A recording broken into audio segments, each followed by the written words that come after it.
Hello students, কেম learning চ্যানেলে সবাইকে অনেক ওয়েলকাম। আমরা কি পড়ছিলাম? আমরা হাইব্রিডাইজেশন পড়ছিলাম।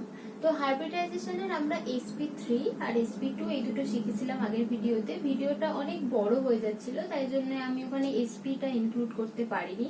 তাই জন্য আলাদা করে আজকে কি পড়বো? sp হাইব্রিডাইজেশন পড়বো। ওকে, তো sp হাইব্রিডাইজেশন পড়বো, তার সাথে কিছু এক্সাম্পলস করব এবং কিছু ক্রুশিয়াল এক্সাম্পলস করব, যেখানে গিয়ে আমরা দেখবো যে আমরা অ্যাকচুয়ালি দুটো মেথড ফলো করে অর্গানিক মলিকিউলসের হাইব্রিডাইজেশন গুলোকে বলতে পারি।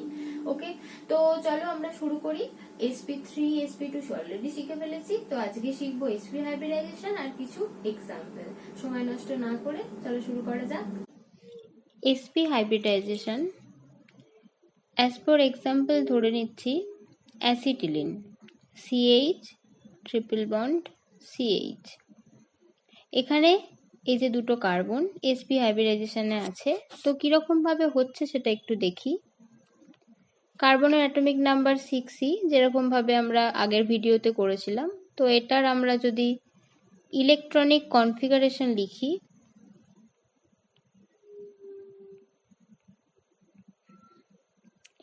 One S two, 2s2, 2p2।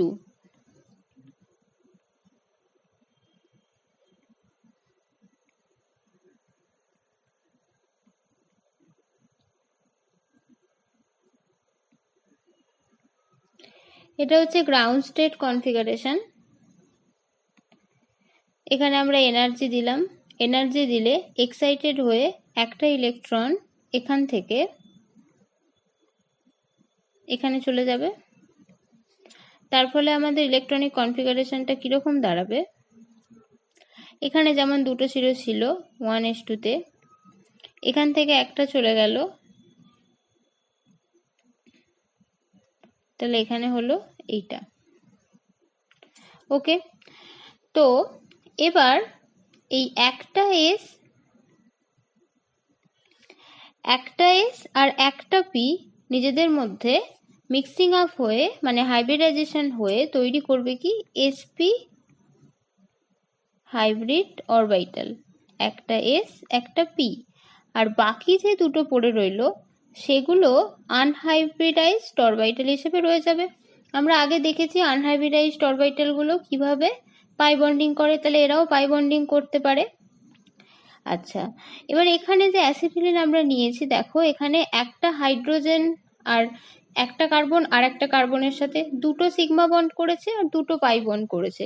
তাহলে এই যে দুটো হাইব্রিড অরবিটাল রয়েছে, এই হাইব্রিড অরবিটাল একটা কার্বনের সাথে, এটা হচ্ছে কার্বনের সাথে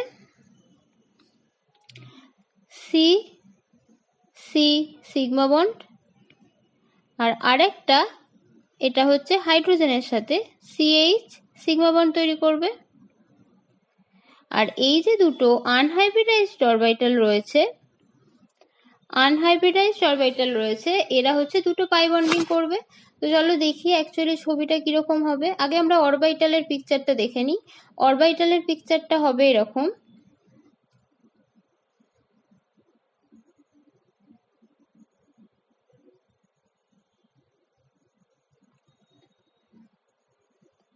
হলো, এই হচ্ছে একটা সিসি সিগমা বন্ড হলো, আর হচ্ছে সিসি সিগমা বন্ড এটা। এদিকে একটা হাইড্রোজেনের সাথে CH সিগমা বন্ড হবে, এদিকে একটা হাইড্রোজেনের সাথে CH সিগমা বন্ড হবে। আর যে আনহাইব্রিডাইজড অরবিটাল রয়েছে, এটা একটা আনহাইব্রিডাইজড অরবিটাল,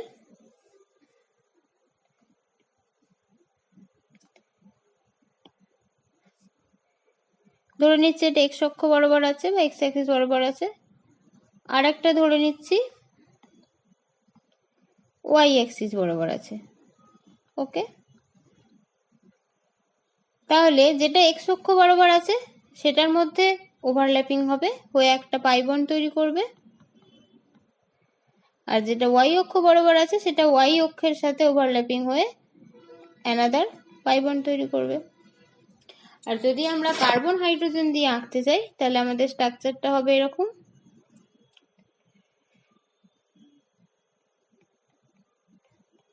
তাহলে এদের মধ্যে যে অ্যাঙ্গেল, এই অ্যাঙ্গেলটা হচ্ছে কত, 180 ডিগ্রি sp হাইব্রিডাইজড অরবিটাল গুলোর মধ্যে। তাহলে এদের শেপটা হচ্ছে কি লিনিয়ার বা সরলরৈখিক।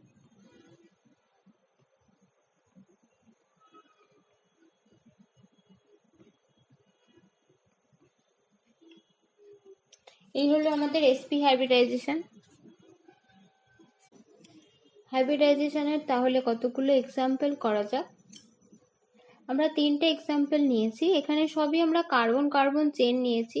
কার্বন কার্বন চেন যখন থাকবে তখন আমরা শুধুমাত্র সিঙ্গেল বন্ড করছে বা ডাবল বন্ড করছে এইভাবে দেখেই আমরা হাইব্রিডাইজেশন বার করতে পারবো। আমাদের সেখানে ইলেকট্রন পেয়ার কতগুলো রয়েছে বা লোন পেয়ার কতগুলো রয়েছে সেগুলো করার কোনো দরকার নেই। এরপরে আমরা যখন কতগুলো ক্রুশিয়াল এক্সাম্পল করব সেগুলোতে গিয়ে আমরা দেখব যে ওখানে আমরা কি করে করছি। আপাতত এই 3টে এক্সাম্পল আমরা দেখি, খুবই ইজি। প্রথমে যেটা রয়েছে দেখো, CH3 CH double bond, CH C double bond ও CH3, প্রত্যেকটা কার্বনের আমরা হাইব্রিডাইজেশন বার করছি। এই কার্বনটা দেখো প্রত্যেকের সাথেই সিঙ্গেল বন্ড করে রয়েছে, তার মানে এটা হচ্ছে sp3 হাইব্রিডাইজেশন। এই কার্বনটা ডাবল বন্ড করে রয়েছে আর একটা কার্বনের সাথে, বাকিগুলোর সাথে সিঙ্গেল বন্ড করে রয়েছে, তার মানে sp2। এই কার্বনটা সেম একই আগের কার্বনের মতো, তাহলে এটাও হচ্ছে কি sp2। এই কার্বনটা অক্সিজেনের সাথে ডাবল বন্ড করে রয়েছে, বাকিদের সাথে সিঙ্গেল বন্ড করে রয়েছে, এটাও হচ্ছে sp2। এটা এই কার্বনটা সবার সাথে হচ্ছে কি সিঙ্গেল বন্ড করে আছে, তার মানে হচ্ছে sp3। ওকে, এবার দেখো এই কার্বনটা একই আগের মতো সেম, তাহলে sp3। এই কার্বনটা আদার কার্বনের সাথে ট্রিপল বন্ড করে আছে আর একজনের সাথে সিঙ্গেল বন্ড করে আছে, ট্রিপল বন্ড করে থাকা মানে কি বলেছি sp, তাহলে একইভাবে এই কার্বনটাও হচ্ছে কি sp। এই কার্বনটা ডাবল বন্ড করে আছে, তাহলে হচ্ছে sp2। আচ্ছা, এই কার্বনটা আমি একটু পরে বলছি, এই কার্বনটাও হচ্ছে একইভাবে sp2। এবার দেখো এই যে মাঝের কার্বনটা রয়েছে এটা কিন্তু দুদিকে দুজনের সাথে ডাবল বন্ড করে রয়েছে। যদি একজনের সাথে ডাবল বন্ড করে থাকতো তাহলে আমরা চোখ কান বুজে বলে দিতাম কি যে এটা sp2, কিন্তু দুদিকে ডাবল বন্ড করে আছে তার মানে দুটো পাই বন্ড গঠন করেছে, তাই না? তো পাই বন্ড গঠন করতে গেলে কিন্তু দুটো পাই বন্ড গঠন করতে গেলে দুটো আনহাইব্রিডাইজড অরবিটাল লাগবে। তো sp2-র আমরা কিরকম দেখেছিলাম স্ট্রাকচারটা, sp2-র এরকম একটা অরবিটাল থাকে, এরকম একটা অরবিটাল থাকে, এরকম একটা অরবিটাল থাকে, তাই না? আর আনহাইব্রিডাইজডটা হচ্ছে এরকম, এটা হচ্ছে আনহাইব্রিডাইজড, এটা হচ্ছে আনহাইব্রিডাইজড। তো আনহাইব্রিডাইজড তো মাত্র একটা থাকে, তাহলে একটা যদি আনহাইব্রিডাইজড থাকে তাহলে একটা পাই বন্ডই গঠন করতে পারবে, দুটো তো করতে পারবে না। তাহলে দুটো পাই বন্ড কার ক্ষেত্রে থাকে? sp হাইব্রিডাইজেশনের ক্ষেত্রে। সুতরাং এই কার্বনটা হবে কিন্তু sp হাইব্রিডাইজেশন। এটা একটু সামলে দেখে করতে হবে, কারণ ডাবল বন্ড দেখেই কিন্তু হট করে sp2 করে দিলে হবে না, কারণ এখানে দেখতে হবে যে দুদিকে ডাবল বন্ড রয়েছে, তাই না? তাহলে এখানে দুটো পাই বন্ড করছে, তাহলে এখানে হচ্ছে sp হাইব্রিডাইজেশন। ওকে, তাহলে এসো পরের এক্সাম্পলে যাওয়া যাক। পরের এক্সাম্পলে আমরা কি দেখছি, একইভাবে এটা হচ্ছে sp3, এটা হচ্ছে sp2, এই কার্বনটা হচ্ছে sp2, এই কার্বনটাও একটা ডাবল বন্ড করে আছে sp2, এই কার্বনটাও হচ্ছে sp2। ওকে, দেখো খুবই সহজ। তাহলে আমরা এই 3টে এক্সাম্পল দেখে নিলাম। এবার আসি কিছু ক্রুশিয়াল এক্সাম্পলে। নেক্সট কিছু এক্সাম্পল করা যাক। দেখো এখানে আমি কতগুলো এক্সাম্পল লিখেছি যেগুলোর প্রত্যেকটার ক্ষেত্রেই কিন্তু হয় আইদার পজিটিভ চার্জ অথবা নেগেটিভ চার্জ অথবা কোনো র্যাডিক্যালও হতে পারে। ওই এক্সাম্পলটা আমি আরেকটা এক্সাম্পল এক্সট্রা লিখছি, ধরো এরকম কোনো র্যাডিক্যালও হতে পারে। তো এই ক্ষেত্রগুলোতে কি হবে, এই ক্ষেত্রগুলোতে যে প্রসেসটা আমরা আগে ফলো করছিলাম, যে কার্বন যদি অন্য কারোর সাথে সবকটার সাথে সিঙ্গেল বন্ড করে থাকে আমরা sp3, যদি একটা ডাবল বন্ড করে থাকে বাকিগুলো সিঙ্গেল বন্ড করে থাকে তাহলে sp2। এই যে প্রসেসটা আমরা ফলো করছিলাম, এখানে দেখো যদি আমরা এইভাবে করি যে এই যে কার্বনটা রয়েছে এই কার্বনটা আদার একজনের সাথে তোমার ডাবল বন্ড করে আছে আর বাকিটার সাথে সিঙ্গেল বন্ড করে আছে, তাহলে যদি আমি এটাকে sp2 লিখি তাহলে কিন্তু আমাদের জিনিসটা ভুল হবে। এখানে কিন্তু ওই প্রসেসটা ফলো করলে হবে না। এখানে আমাদের নতুন একটা process electron pair method follow করতে হবে। কেন সেটা আমি আসছি। তো তার আগে আমি একটু এটা জেনে নিই যে অ্যাকচুয়ালি কটা প্রসেস আছে অর্গানিক স্পিসিসে হাইব্রিডাইজেশন বোঝার জন্যে। এতক্ষণ আমরা যে প্রসেসটা করে আসছিলাম সেটার হচ্ছে কি পাই বন্ড কতগুলো আছে সেটা দেখা। ঠিক আছে, আমরা single bond, double bond, triple bond দেখছিলাম, মানে কি, মানে অ্যাকচুয়ালি পাই বন্ডের সংখ্যা দেখছিলাম। সবকটার সাথে কার্বন সিঙ্গেল বন্ড করে আছে, তার মানে কি পাই বন্ডের সংখ্যা হচ্ছে 0, পাই বন্ড নেই সেখানে। আর হচ্ছে কি তোমার যখন দুটো তোমার ডাবল বন্ড করে আছে, দুটো বন্ড আছে, বাকিগুলো সিঙ্গেল বন্ড রয়েছে, সেখানে পাই বন্ডের সংখ্যা 1। ঠিক আছে, তো একটু দেখি কি কি মেথডস আছে। দুটো মেথড আছে, ঠিক আছে, দুটো মেথড আছে। একটাকে আমরা বলছি কি নাম্বার অফ পাই বন্ডস,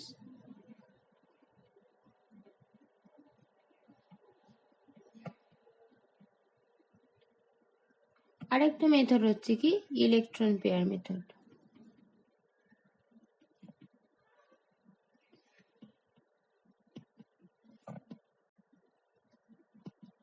ওকে, তো নাম্বার অফ পাই বন্ডসে কি আছে, যদি পাই বন্ডের সংখ্যা 0 হয় তাহলে sp3, মানে বাকিগুলো সবকটার সাথে সিঙ্গেল বন্ড করে আছে। পাই বন্ডের সংখ্যা যদি 1 হয় মানে ডাবল বন্ড করে আছে কার্বনটা, তখন হচ্ছে sp2। যদি দুটো পাই বন্ডের সংখ্যা হয় তাহলে তখন হচ্ছে sp। ঠিক আছে, তো এইটা হচ্ছে কি পাই বন্ডের সংখ্যার উপর ভিত্তি করে যেটা আমরা এতক্ষণ শিখেছি। যদি সিম্পল কার্বন কার্বন চেইন থাকে, কোনো পজিটিভ চার্জ, কোনো নেগেটিভ চার্জ বা কোনো র্যাডিক্যালে ইলেকট্রন নেই, সিম্পল একটা মলিকিউল যেখানে হচ্ছে তোমার কার্বন কার্বন চেইন রয়েছে এবং কোনো এবং কম্পাউন্ডটা হচ্ছে নিউট্রাল। ঠিক আছে, তাহলে সেক্ষেত্রে আমরা এই প্রসেসটা ফলো করব। এবার আসি, যদি আমাদের পজিটিভ চার্জ দেয়, মানে কার্বোক্যাটায়ন, কার্বনের মাথায় পজিটিভ চার্জ বা কার্বনের মাথায় নেগেটিভ চার্জ, কার্বঅ্যানায়ন, এরকম ধরনের দেয়, যেটা আমি একটু আগে এক্সাম্পল কয়েকটা দিয়েছিলাম, সেগুলোতে আমরা আবার ফিরে আসব। তো সেখানে আমরা ইলেকট্রন পেয়ার মেথড ফলো করব। ইলেকট্রন পেয়ার মেথড মানে কি, ইলেকট্রন পেয়ার দেখো টোটাল কতগুলো ইলেকট্রন পেয়ার আছে। ইলেকট্রন পেয়ার মানে কি বন্ড পেয়ার কতগুলো আছে প্লাস লোন পেয়ার কতগুলো আছে। ওকে, বন্ড পেয়ার আমি কাকে বলবো, বন্ড পেয়ার বলবো তাদেরকে যে কতগুলো সিগমা বন্ড রয়েছে, সেন্ট্রাল অ্যাটম অন্য স্পিসিস গুলোর সাথে কতগুলো সিগমা বন্ড করে রয়েছে। ওকে, নাম্বার অফ সিগমা বন্ডস। ওকে, অথবা আমি বলতে পারি number of atoms present on central atom, number of atoms present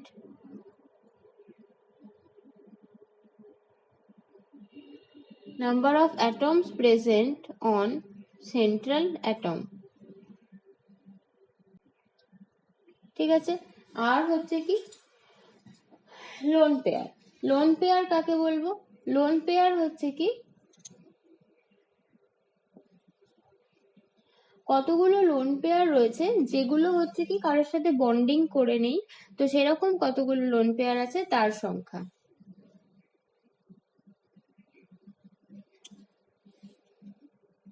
তাহলে bond pair plus lone pair এই দুটো মিলে হচ্ছে টোটাল ইলেকট্রন পেয়ার। তাহলে এই ইলেকট্রন পেয়ারের সংখ্যা যদি হয় 4, ওকে, তাহলে তখন হবে sp3।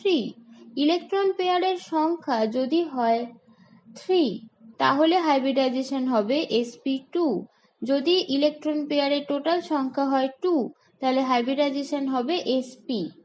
ওকে, এইভাবে তাহলে হাইব্রিডাইজেশন গুলো করবো।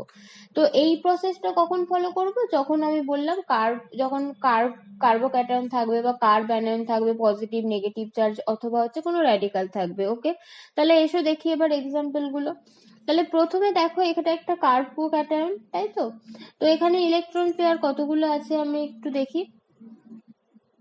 ইলেকট্রন পেয়ার মানে কি বললাম, bond pair plus lone pair. Okay, তো এখানে যখন পজিটিভ চার্জ রয়েছে মানে অলরেডি সে লোন পেয়ারটা দিয়ে দিয়েছে, তার মধ্যে কোনো লোন পেয়ার কিন্তু এখন আর নেই। তাহলে এখানে শুধুমাত্র বন্ড পেয়ার আছে। বন্ড পেয়ার কতগুলো আছে, আইদার আমি কাউন্ট করতে পারি সেন্ট্রাল অ্যাটমের সাথে কতগুলো অ্যাটম আছে। দেখো এই একটা অ্যাটম আছে, এই একটা অ্যাটম আছে, তার মানে 2।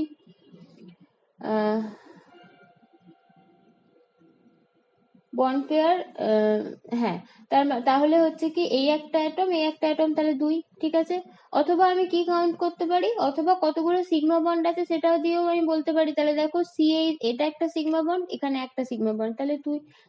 তাহলে লোন পেয়ার হচ্ছে কি 0, লোন পেয়ার তো এখানে নেই কারণ পজিটিভ চার্জ অলরেডি ডোনেট করে দিয়েছে। তাহলে টোটাল ইলেকট্রন পেয়ার হচ্ছে আমার 2। তাহলে এখানে হাইব্রিডাইজেশন হচ্ছে sp, ঠিক আছে। তাহলে আমি যদি পিকচারটা একটু এঁকে বোঝার চেষ্টা করি, sp2 হলে কিন্তু আমাদের ভুল হয়ে যেত। তাহলে এখানে sp তাহলে কিরকম ভাবে আছে, এইভাবে আছে। এইদিকে একটা হাইড্রোজেনের সাথে এখানে সিগমা বন্ড করেছে, এইদিকে হচ্ছে কার্বনের সাথে, এই কার্বনটা আরেকটা কার্বনের সাথে,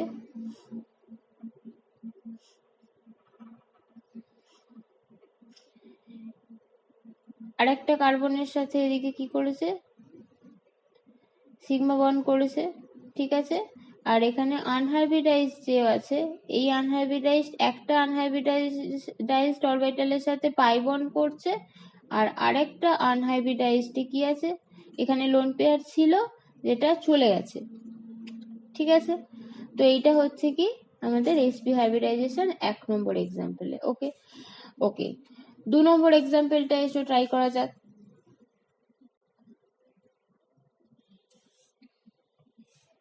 2 নম্বর এক্সাম্পলে কি দেখো, একটা কার্ব অ্যানায়ন দেওয়া আছে, তাই না। তো এই যে কার্ব অ্যানায়নটা দেওয়া আছে, এই কার্বনটার আমি হাইব্রিডাইজেশন বার করতে চাইছি। তো এই কার্বনের হাইব্রিডাইজেশন বার করবো, প্রথমে দেখি বন্ড পেয়ার কতগুলো আছে। আমি যদি অ্যাটম দিয়ে কাউন্ট করি, এই একটা অ্যাটম, এই একটা অ্যাটম, এই একটা অ্যাটম, মানে হচ্ছে 3। ওকে। আর আমি যদি সিগমা বন্ড দিয়ে কাউন্ট করি, একই ব্যাপার, CH সাথে একটা সিগমা বন্ড, CC একটা সিগমা বন্ড, এদিকে CC একটা সিগমা বন্ড, 3টে। তাহলে বন্ড পেয়ার হচ্ছে 3টে। লোন পেয়ার, যখনই আমরা কোনো অ্যানায়ন নেব সেখানে একটা লোন পেয়ার থাকবে, কারণ সে ইলেকট্রন পেয়ার অ্যাকসেপ্ট করেই তো অ্যানায়ন হয়েছে, তাই না। তাহলে এখানে লোন পেয়ার থাকবে একটা, তাহলে এখানে একটা লোন পেয়ার। তাহলে টোটাল আমাদের ইলেকট্রন পেয়ার কতগুলো হলো, 3 আর 1 4। তাহলে 4 যদি ইলেকট্রন পেয়ার হয় তাহলে হাইব্রিডাইজেশন হচ্ছে sp3। ওকে। তাহলে এই যে কার্বনটা এটা হচ্ছে sp3 হাইব্রিডাইজেশনে রয়েছে, ঠিক আছে। আমরা তাহলে এখানে ইলেকট্রন পেয়ার মেথড ফলো করছি। এখানে কিন্তু সিঙ্গেল বন্ড দেখে যদি আমি এখানে sp3 বসিয়ে দিতাম, এটা কোনোভাবে মিলে গেছে, কিন্তু অ্যাকচুয়ালি এখানে আমাদের ইলেকট্রন পেয়ার মেথড ফলো করে বসানোটাই এক্সাক্ট ওয়ে। ওকে। 3 নাম্বার দেখো, এখানে আবার একটা কার্ব অ্যানায়ন দেওয়া আছে, তাহলে এই কার্বনটার হাইব্রিডাইজেশন আমি বার করতে চাইছি। বন্ড পেয়ার দেখো, বন্ড পেয়ার রয়েছে হচ্ছে, অ্যাটম যদি গুনি একটাই রয়েছে, তাই না। আর যদি সিগমা বন্ড গুনি দেখো একটাই সিগমা বন্ড রয়েছে। লোন পেয়ারও কি রয়েছে, একটা রয়েছে। তাহলে এখানে হচ্ছে কি 2, ইলেকট্রন পেয়ার হচ্ছে 2। তাহলে হাইব্রিডাইজেশন হচ্ছে কি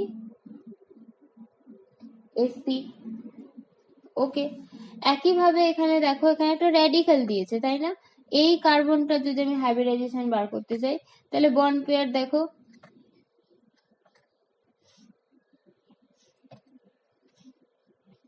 তাহলে বন্ড পেয়ার কতগুলো হচ্ছে, একটা অ্যাটম, দুটো অ্যাটম, তাই না, অথবা দুটো সিগমা বন্ড। লোন পেয়ার এখানে হচ্ছে 0। আচ্ছা, এখানে না আমি একটুখানি ভুল এঁকেছি, এটা আরেকটা, এখানে CH3 থাকার কথা, তাহলে এখানে হচ্ছে তোমার 3।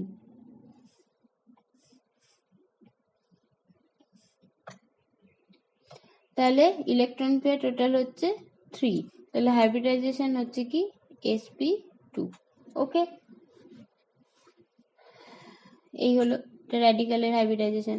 একইভাবে দেখো এইটা যদি করি, এইটা যদি করতে চাই, এই কার্বনটার হাইব্রিডাইজেশন কি করে বার করব, বন্ড পেয়ার, এই একটা অ্যাটম, এই একটা অ্যাটম, অথবা সিগমা বন্ড হচ্ছে দুটো, তাহলে বন্ড পেয়ার হচ্ছে 2, আর হচ্ছে তোমার লোন পেয়ার হচ্ছে 1। তাহলে টোটাল ইলেকট্রন পেয়ার হচ্ছে 3। তাহলে আমাদের হাইব্রিডাইজেশন হচ্ছে sp2। ওকে। তো এটা হচ্ছে ইলেকট্রন পেয়ার মেথড। যখন আমাদের পজিটিভ নেগেটিভ চার্জ অথবা র্যাডিক্যাল থাকবে তখন আমরা এই প্রসেস ফলো করব। তার কারণটাও আমি বললাম। তার কারণটা কি? তার কারণ হচ্ছে কি, পজিটিভ চার্জ প্রথমে একটা হাইব্রিডাইজেশন রয়েছে, সেখান থেকে ইলেকট্রন পেয়ার বেরিয়ে যাওয়ার পর পজিটিভ চার্জ হয়েছে। আমরা পজিটিভ চার্জটাকে চার্জ আছে এরকম অবস্থায় হাইব্রিডাইজেশন বার করছি। অ্যাকচুয়ালি তো ওখানে ইলেকট্রন ছিল, ইলেকট্রন পেয়ারটা বেরিয়ে যাওয়ার পর সে পজিটিভ চার্জ হয়েছে। তাই জন্য আমাদের ইলেকট্রন পেয়ার গুলো কাউন্ট করে নিয়ে আমাদের হাইব্রিডাইজেশনটা বার করতে হবে। ওকে, তো জেনারেলি দুটো মেথড, একটা হচ্ছে পাই বন্ড কাউন্ট করে, যেটা আমরা অলরেডি শিখেছি, আর এখন শিখলাম কি ইলেকট্রন পেয়ার মেথড।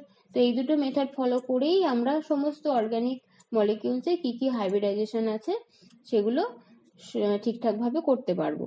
ওকে, তো নেক্সট টপিক আমাদের আসবে কি, যে এই যে হাইব্রিডাইজেশন আমরা শিখলাম সেটার অ্যাপ্লিকেশন কি, সেটা আমরা কোথায় কোথায় কাজে লাগাতে পারবো। তো এর পরের টপিক আছে কি, application of hybridization in organic molecules.